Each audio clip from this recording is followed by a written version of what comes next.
আসসালামু আলাইকুম রহমতুল্লাহ। আজকে আমি আমাদের কৃষিবিদ আজিম স্যারের সাথে বসেছি একটা বিষয় আপনাদের দেখানোর জন্য। দেখেন, এটা হচ্ছে আকুল দাদা চাষ করছেন আদা। সেই আকুল দাদার আর্যনারায়ণপুর ঝিনাইদার সাথে ঝিনাইদা, ওনার কাছ থেকে আমরা নিয়ে আসছি ট্রাইকোডার্মা মিক্সড প্লাস। এটা হচ্ছে আপনার সবকিছু আছে এটার মধ্যে। এইটা ভার্মি কম্পোস্ট এবং ট্রাইকো কম্পোস্ট, দুইটা। ভার্মি কম্পোস্ট কেঁচো থেকে আসে, আর ট্রাইকো কম্পোস্ট অনেকগুলো উপাদান দিয়ে উনি তৈরি করছেন। তো যাই হোক, ওনার এই সারটা দেখেন একদম খাঁটি সোনা। এটা দিলে আমরা গাছে, ফল গাছে দিব এবং আমাদের যে সবজির বাগান করব সেটা। এইটা কেন দিবেন? জৈব সার এত বেশি প্রয়োজন মাটির জন্য, কারণ মাটিতে যে পানি ধরে রাখার দরকার সেটা ধরে রাখার ক্ষমতা হারিয়ে ফেলেছে।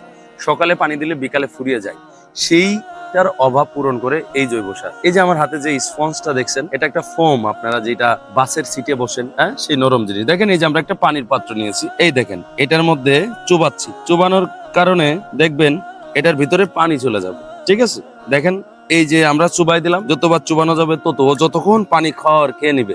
এইটা যখন আমরা এই যে দেখেন পানিটা কিন্তু ধরে রাখবে, আর একটু পরে কিন্তু পড়বে না, ওর যেটা খাওয়ার সেটা খাবে। এবার দেখেন আমি যদি চাপ দিই, এটা যদি চাপ দিই, দেখছেন পানি পড়ছে। তার মানে এই ফোম যেমন পানি ধরে রাখে, ঠিক মাটির ওই যে 8 সেন্টিমিটার পরে যে যখন শিকড়ে পানি পাবে না তখন গাছ স্টপ করে, সেই কাজটা করে কে?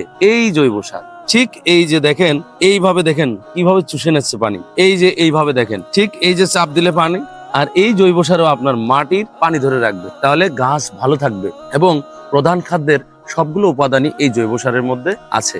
আমরা আজকে জৈব সার এবং আমাদের ম্যাজিক্যাল গ্রোথ দিয়ে ফলের গাছে দিব। ভাই কেটে ফেলেন, এই পাশ থেকে কাটবেন, সবসময় আপনারা পিছন থেকে কাটবেন। এই সাইড থেকে কেটে এটা যেখানে দিচ্ছেন সেখানে জমির ধারে বাঁশ দিয়ে রেখে দিবেন। ঠিক আছে, এই ম্যাজিক্যাল গ্রোথটা যাতে একটা মানুষ দেখতে পারে, সে যদি আপনার ফসলটা ভালো দেখে ব্যবহার করে উপকৃত হয়, তাহলে সেটা তো আপনার সাদগায়ে জারিয়া হবে। তো এই হলো আমাদের জৈব সারের সম্পর্কে আজকে আপনাদের ভিডিও। যদি ভালো লাগে অবশ্যই লাইক কমেন্ট শেয়ার করে ছড়িয়ে দিবেন, কৃষকরা উপকৃত হবে। আমাদের স্মার্ট কৃষিতে আমরা এখানে 5টা গাছে দিব, আমরা 20 কেজি করে 20 কেজি নিয়েছি জৈব সার। 5টা গাছে 4 কেজি করে দিব। আর যেহেতু মাঝারি সাইজের গাছ, এজন্য এটা আধা কেজি করে এক একটা গাছ পাবে। এটা দিলে প্রচুর পরিমাণ ফুল ফল ধরে যাবে। আমরা, আপনারা স্ক্রিনে দেখতে পাচ্ছেন যে গাছের কাটিং দিয়েছি, এই পেয়ারা গাছের কাটিং দিয়েছি কারণ বাড়ির গাছগুলো দীর্ঘদিন ফল দেওয়ার পরে আর দেয় না। আমরা এই কাটিং এর কারণে আবার নতুন কুশি বের হয়ে ফুল ফলে ভরে যাবে। ধন্যবাদ।